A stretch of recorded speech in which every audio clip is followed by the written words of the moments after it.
Good afternoon, students.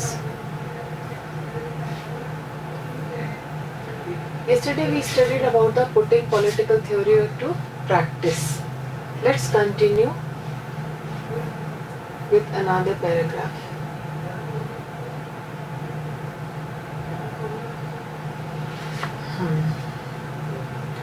Actually जो equality, freedom और ये सब जो वैल्यूज़ है, इनको पॉलिटिकल थियोरीज मतलब अगर प्रैक्टिकल ग्राउंड में देखा जाए तो ये थोड़े से डिफरेंट है ना।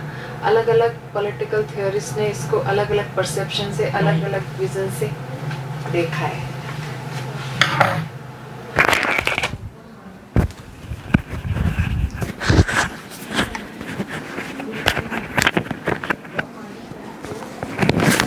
की जरूरत क्या कोई है नहीं। तो you may have noticed that people often jump the queue and shops, waiting room और गवर्नमेंट ऑफिसेस।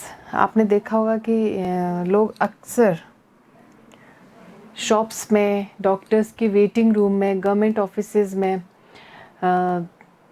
जंप करते हुए देखा होगा, मतलब लाइन ब्रेक करके आगे बढ़ते हुए देखा होगा। Sometimes those who do so are told to get back in line and we feel glad. कुछ जो लाइन में लगे रहते हैं, ठीक है, लाइन के पीछे जुड़ गए तो हमें बहुत अच्छा फील होता है। कुछ लोग ऐसे होते हैं कि लाइन को तोड़ के ब्रेक करके आगे जाके चले गए तो हम क्या करते हैं, वी फील चीटेड। हमें लगता है कि चीटिंग है, मतलब हम इतनी देर से खड़े हैं।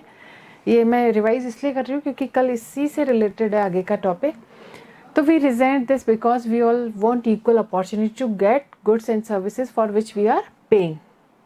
कई बार हमें दुख होता है कि हमें भी इक्वल अपॉर्चुनिटी मिलनी चाहिए जब हमने पे किया है बराबर का, है ना, गुड्स, ऐसी गुड्स और सर्विसेज के लिए जिसमें हमने पे किया है दूसरों के अकॉर्डिंग ही, तो हमें उसमें इक्वल अपॉर्चुनिटी मिलनी चाहिए।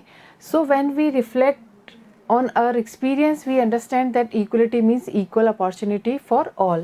जब भी रिफ्लेक्ट होता है हमारा एक्सपीरियंस तो हम समझ पाते हैं कि इक्वलिटी का मतलब क्या है। इक्वलिटी का मतलब है इक्वल अपॉर्चुनिटी, मतलब हमें भी इक्वल अपॉर्चुनिटी मिले कि चाहे वो शॉप हो, चाहे बस हो या वेटिंग रूम हो, उसमें भाई जो पहले आएगा वो पहले पाएगा।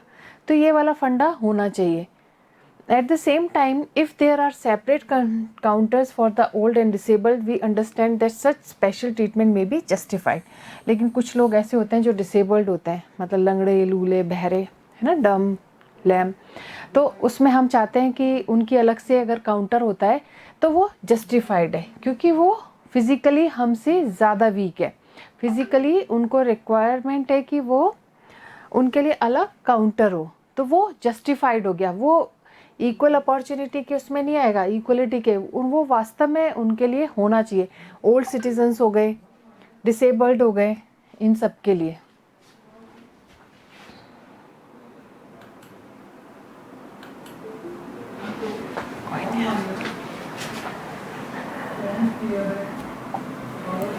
But we notice every day that many poor people cannot go to the shop or doctor because they have no money।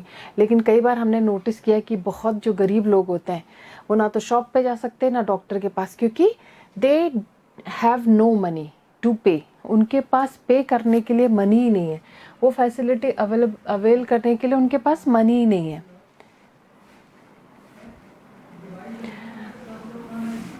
तो ऐसी गुड्स एंड सर्विसेज के लिए they don't have money. Some of these people could be day labourers, उसमें कुछ लोग day labourers हो सकते हैं, कुछ ऐसे लोग हो सकते हैं जो स्टोन कटिंग करते हैं, कुछ ऐसे लोग हो सकते हैं जो ब्रिक्स को लगिंग करते हैं, ब्रिक्स को सर पे उठा के चलते हैं, जो आप डेली लेबरर्स में देख सकते हो कंस्ट्रक्शन साइट पे।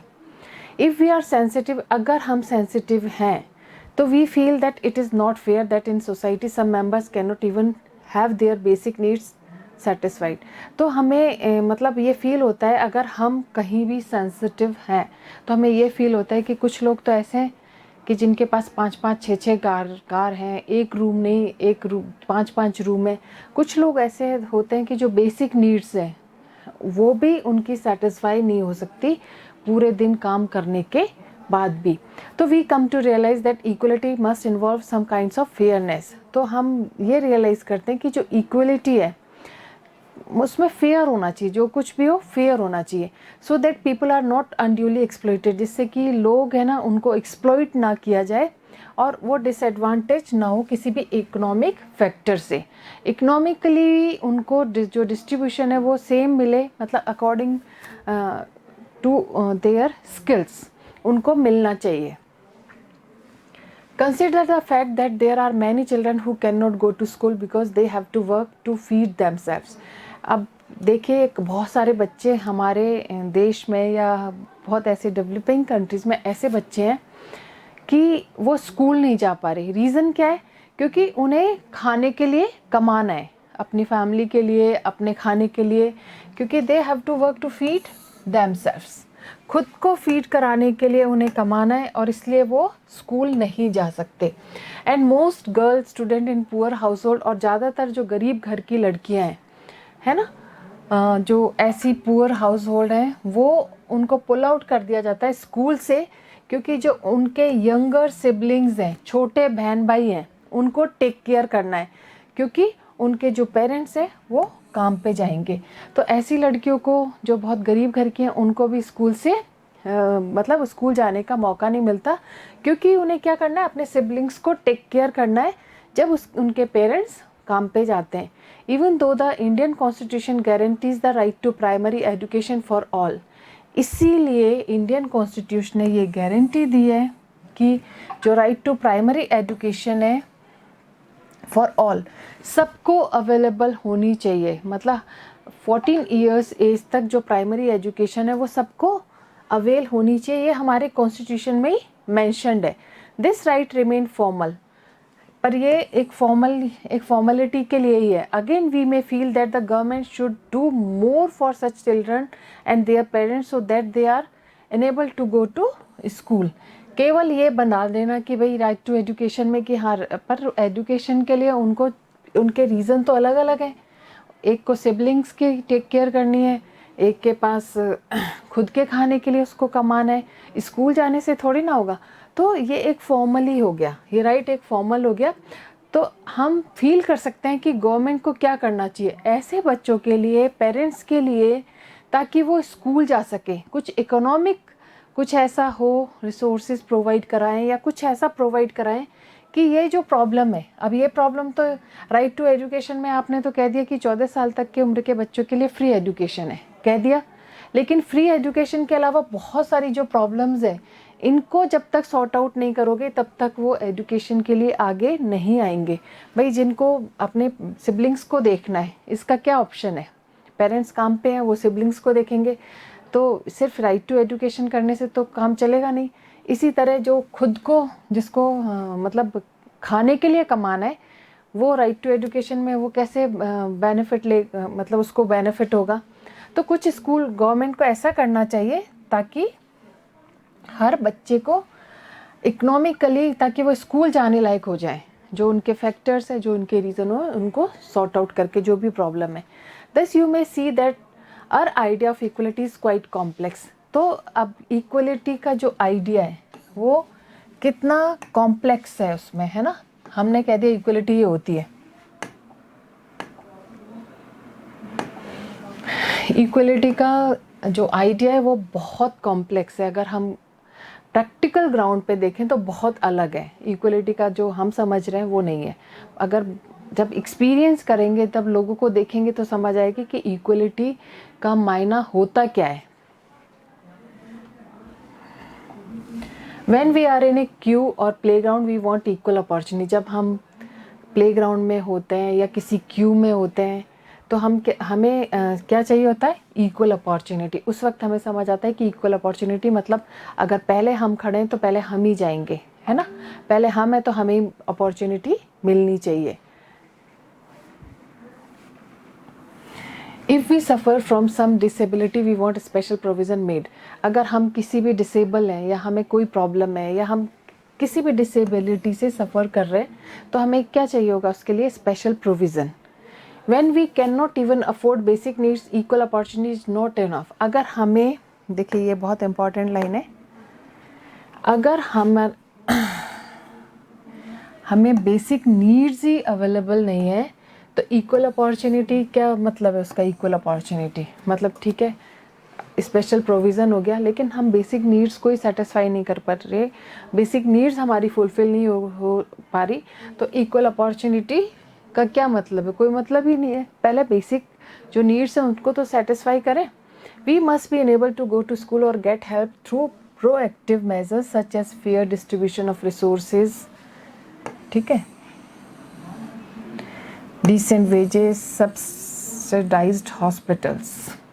तो इसका अगर हम देखा जाए तो अगर स्कूल जाने के लिए जो ऊपर दो प्रॉब्लम थी, हमें उसके लिए कुछ प्रोएक्टिव मेजर्स काम में लेने चाहिए, जैसे फेयर डिस्ट्रीब्यूशन ऑफ रिसोर्सेज जिसमें जॉब्स हो गई, डिसेंट वेजेस हो गए, सब्सिडाइज्ड हॉस्पिटल हो गए, जो डेली लेबरर्स हैं कम से कम ऐसे हॉस्पिटल हों जो जिनमें सब्सिडी मिले, जिनको फ्री उनका इलाज हो, या फिर ऐसे डिसेंट वेजेस हों, डिस्ट्रीब्यूशन ऑफ रिसोर्सेज प्रॉपरली हो, तब तो इन प्रॉब्लम से हम इक्वलिटी के ग्राउंड पे बोल सकते हैं कि इट इज़ फेयर और इट इज़ जस्ट।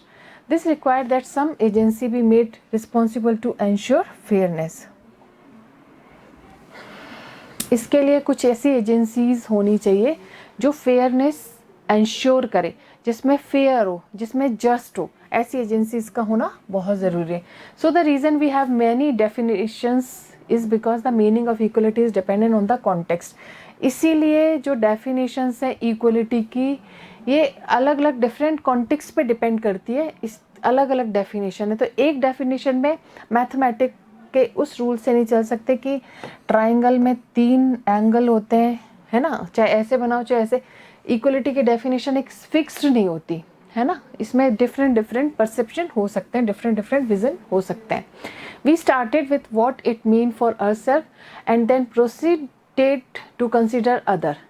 हम स्टार्ट करें तो हम ये कि हमारे लिए इक्वलिटी क्या है, सेम अदर्स के लिए क्या रखते हैं, क्या मतलब मायने रखते हैं।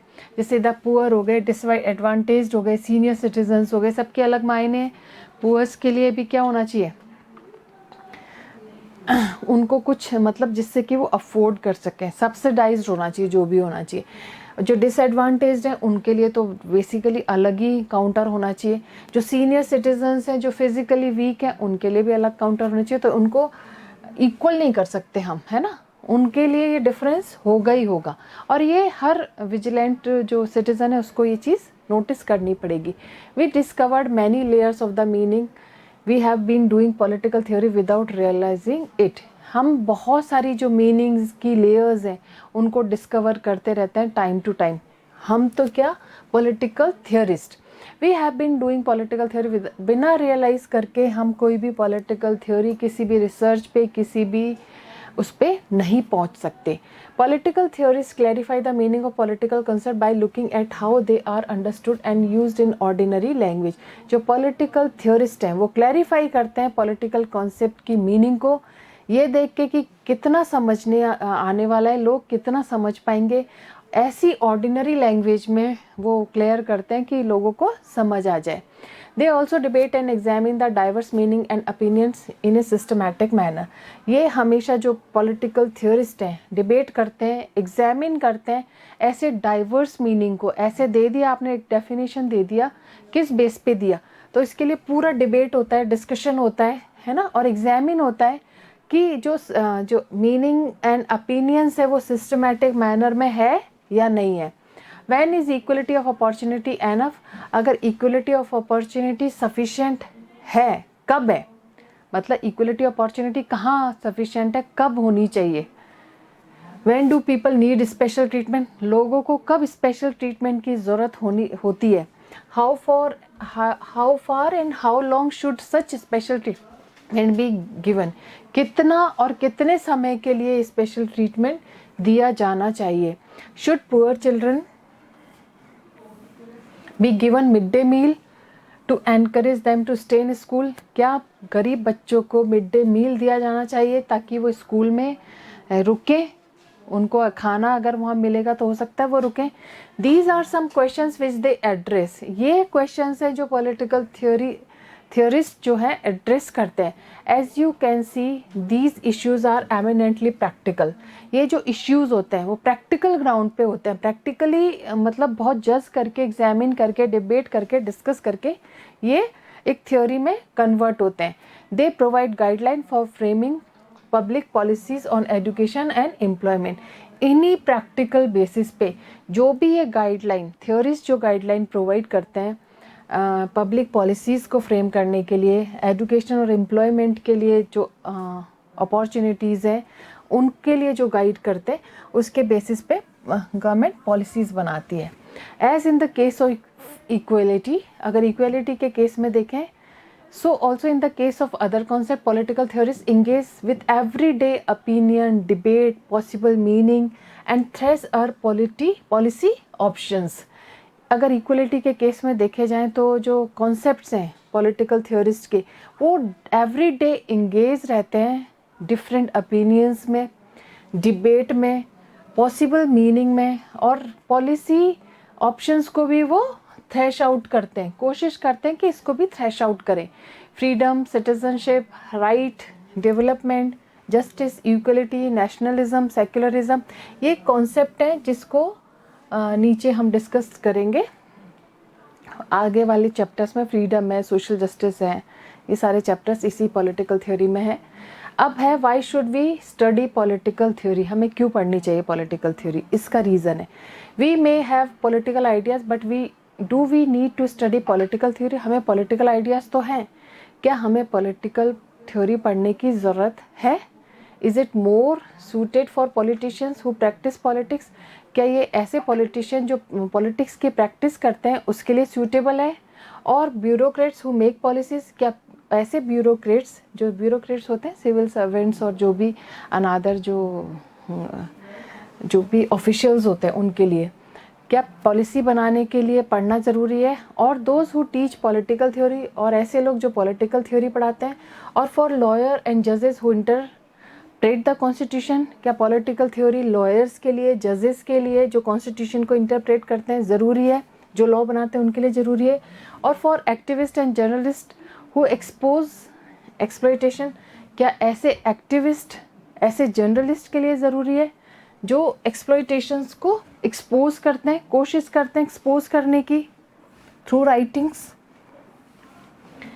एंड डिमांड न्यू राइट्स, और उसी के अकॉर्डिंग न्यू राइट्स का डिमांड करते हैं। What do we gain by knowing the meaning of freedom और इक्वलिटी? हाई स्कूल स्टूडेंट से पूछा जा रहा है कि व्हाट डू वी गेन, हम क्या गेन करते हैं फ्रीडम और इक्वलिटी का मीनिंग जान के, क्या करते हैं? ये आपका क्वेश्चन है। तो इसमें है कि हमें क्यों स्टडी करना चाहिए। तो देखो, पॉलिटिकल थ्योरी हमें क्यों स्टडी करना चाहिए, ये बिल्कुल क्लियर है। First of all, political theory is relevant for all the above target group. जो भी अबव टारगेट ग्रुप है उससे पॉलिटिकल थ्योरी बिल्कुल रेलेवेंट है ना, बिल्कुल रेलेवेंट करती है। एज हाई स्कूल स्टूडेंट, अगर हाई स्कूल स्टूडेंट के रूप में, we may choose one of the above profession in the future and so indirectly it is relevant for us even now. अगर as high student, school student हैं हम, और इसमें से ऊपर जो जुड़े हुए प्रोफेशन है, ऊपर दिए गए जो प्रोफेशंस हैं, उनमें से अगर हम फ्यूचर में कुछ चूज़ करते हैं, या इनडायरेक्टली भी ये हमारे लिए आज भी उतनी ही रेलेवेंट है political theory. Do we not learn mathematics although not all of us will become mathematician और इंजीनियर्स? जैसे कि हम मैथ्स पढ़ते हैं, है ना, मैथ्स पढ़ने से सब तो मैथमेटिशियन बन नहीं जाते, सब इंजीनियर नहीं बन जाते ना, पर फिर भी मैथ हम क्यों पढ़ते हैं? Is it not because basic arithmetic is use for life in general? ये भी बिल्कुल क्लियर नहीं कि जो अर्थमेटिक हम पढ़ते हैं कि लाइफ में हमारे काम आए, लेकिन कुछ बेसिक चीज़ें हमें आना ज़रूरी है। वैसे ही पॉलिटिकल थ्योरी के लिए कि पॉलिटिकल थ्योरी में जो ये मीनिंग, सच वैल्यूज़ हैं जो इंटरप्रेट की गई हैं, जो थ्योरिस्ट ने नए नए डायमेंशंस निकाले, उनको रियलाइज़ करना प्रैक्टिकल ग्राउंड पे ज़रूरी है। दूसरा ये था, सेकेंड रीज़न है, we are all going to be citizen entitled to vote decide other issues. हम सब एज सिटीज़न, हम वोटिंग का हमें राइट है ना, वोट में एंटाइटल्ड हैं, होने जा रहे हैं या हो गए। तो अदर इश्यूज़ को भी हम क्या करते हैं, डिसाइड करते हैं कि भाई कौन सी पार्टी की स्ट्रैटेजी अच्छी है, किस पार्टी से कौन सी पॉलिसी निकल के आएगी। तो ये भी है। To act responsibly, it is helpful to have a basic knowledge of the political ideas and institutions that shape the world we live in. जिस वर्ल्ड में हम रह रहे हैं, है ना, ये हमें पॉलिटिकल थ्योरी पढ़ने से क्या है, उसकी एक बेसिक नॉलेज मिलेगी, पॉलिटिकल आइडियाज़ की, इंस्टीट्यूशन की, कि कैसे शेप अप होना चाहिए, वो कैसा इंस्टीट्यूशन होना चाहिए, क्या इंस्टीट्यूशन होना चाहिए। हम जब तक नहीं पढ़ेंगे तब तक हमें समझ नहीं आएगा, इसलिए भी ज़रूरी है ये। In the information society, it is crucial that we learn to be reasonable and informed if we are to participate in Gram Sabha or offer our views on website and polls. अब information society में जो इतनी informative society है, ये भी crucial है कि हमें रीज़नेबल होना ज़रूरी है, हमें इन्फॉर्म मतलब इंफॉर्मेशन मिलनी चाहिए कि अगर हम ग्राम सभा में पार्टिसिपेट कर रहे हैं, या आपने देखा होगा इलेक्शन पोल्स होते हैं, वेबसाइट पे व्यूज़ मांगे जाते हैं। आप व्यूज़ कैसे दोगे वेबसाइट पे जब आपको नॉलेज ही नहीं है, पॉलिटिकल थ्योरी की, पॉलिटिकल आइडियाज़ नहीं है, तो आप कैसे दोगे। तो इसलिए भी हमें स्टडी करना ज़रूरी है। If we simply express arbitrary preferences we will not be very effective. अगर हम सिंपली अपनी मनमानी आर्बिट्रेरी होता है, मतलब अपने विलिंगली जो प्रेफरेंस हम देते हैं, तो we will not be very effective, बहुत इफेक्टिव नहीं होगा जब तक कि हमें नॉलेज नहीं, जब तक कि हमें उसके बारे में पता नहीं है। But if we are thoughtful and mature we can use the new media to discuss and express our common interest. अगर हम थॉटफुल हैं, है ना, और मेच्योर हैं, तो वी कैन यूज़ हम न्यू मीडिया को यूज़ कर सकते हैं, डिस्कस कर सकते हैं, और हमारे कॉमन इंटरेस्ट को भी देख सकते हैं कि हमारा कॉमन इंटरेस्ट क्या है। इंडिविजुअल की बात नहीं कर रहे हैं यहाँ पे, सारे जनरल मासेस की बात हो रही है। तो इसीलिए हमें पॉलिटिकल थ्योरी पढ़ना चाहिए। As citizens we are a bit like the audience in a music concert. बहुत अच्छा एग्जाम्पल दिया है, जैसे एक म्यूज़िक कॉन्सर्ट में ऑडियंस के रूप में आप गए हो। We are not the main performer interpreting the song and melody. हम मेन परफॉर्मर नहीं है जो सॉन्ग और मेलोडी को इंटरप्रेट करें, but we set the agenda and appreciate the output and put in new request. लेकिन हम क्या कर सकते हैं, हम बहुत गायक नहीं है, हम परफॉर्मर भी नहीं है, पर हम क्या है, हम देख तो रहे उसको, है ना, हम उससे डिमांड कर रहे हैं, उससे कुछ और बेहतर गाने की डिमांड कर रहे हैं, एजेंडा सेट कर रहे हैं, हम उसके आउटपुट को अप्रिशिएट कर रहे हैं, न्यू रिक्वेस्ट भेज रहे हैं। Have you notice that musician perform better when they know the audience is knowledgeable and appreciative. जब कोई भी म्यूजिशियन परफॉर्म करता है तो वो अच्छा परफॉर्म कब करेगा भाई, सामने वाला जब उसको पता है कि इसको नॉलेज है और ये अप्रिशिएट करेगा। मैं कुछ भी गा लूँ, राग मलार गा लूँ, ये गा लूँ, वो गा लूँ, इसको खुद को अकल ही नहीं है, तो मतलब नॉलेज होना, अप्रिशिएट कब करोगे, जब आपको नॉलेज है। तो अगर परफॉर्मर को ये पता लग जाए कि ऑडियंस नॉलेजेबल है, अप्रिसिएटिव है, तो so also an educate and vigilant citizens makes those who play politics more public spirit. इसी तरह जैसे अगर ऑडियंस को नॉलेज है, आज भी इंडियन आइडल में एक वो चल रहा है प्रोग्राम, उसमें आपको समझ आ जाता है कि पवनदीप अच्छा गा रही है, अरुणिता अलग अच्छा गा रही है, टीवी देखते हो तो कब समझ, हमें एटलीस्ट ये नॉलेज तो है कि कौन अच्छा गा रहा है, कौन बेटर गा रहा है। तो ये इसी सेम यही है कि एजुकेटेड और विजिलेंट सिटीजन्स जो है वो पॉलिटिक्स को मोर पब्लिक स्पिरिटेड बना देते हैं, कि जिसमें पब्लिक का ध्यान हो, कॉमन इंटरेस्ट का ध्यान हो। थर्डली हम क्यों पढ़ते हैं, जैसे फ्रीडम, इक्वलिटी एंड सेक्युलरिज्म, ये एब्स्ट्रैक्ट इश्यूज़ हैं हमारी लाइफ के, है ना, जो दिखाई नहीं देते पर इश्यूज़ है डेली टू डेली।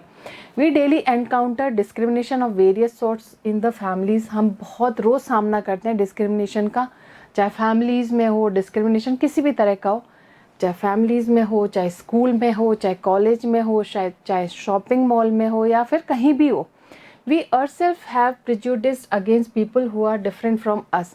हम प्रिजुडिस हो जाते हैं, है ना, हम दिमाग में ये भर लेते हैं कि नहीं जो ठीक है, प्रिजुडिस मतलब है ना, एक नोशन और एक कॉन्सेप्ट को अपने दिमाग में भर लेने के जो भी है ठीक है, ऐसा ही है, ठीक है। If we feel oppressed, we want it readdressed, and if that is delayed we feel violent revolution is justified. जब हम बहुत ऑप्रेस्ड फील करते हैं, बहुत दबे हुए फील करते हैं, तो हम क्या चाहते हैं, ये रीएड्रेस्ड हो। इफ़ दैट इज़ डिलेड, अगर इसके कारण देर होती है तो वी फील वायलेंट रिवॉल्यूशन, हम वायलेंट रिवॉल्यूशन फील करते हैं जो कि जस्टिफाइड है। इफ़ वी आर प्रिविलेज, अगर हम स्पेशल, हमें प्रोटेक्शन मिला है, स्पेशल हमें दर्जा मिला है, तो we deny that there is any oppression even as our maids and servants struggle for dignity. तो हम डिनाई करते हैं ऐसे ऑपरेशन को, हमारे मेड्स हों, सर्वेंट्स हों, जो अपनी डिग्निटी के लिए स्ट्रगल करते हैं, तो हम अगर हम मैच्योर हैं, हम विजिलेंट हैं, तो हम डिनाई करेंगे। Sometimes we even feel that our servant deserves the treatment they get. कई बार हम फील करते हैं कि जो हमारे सर्वेंट्स हैं, जो भी ट्रीटमेंट हम देते हैं वो डिज़र्व करते हैं, गुड ट्रीटमेंट, बेटर ट्रीटमेंट वो डिज़र्व करते हैं।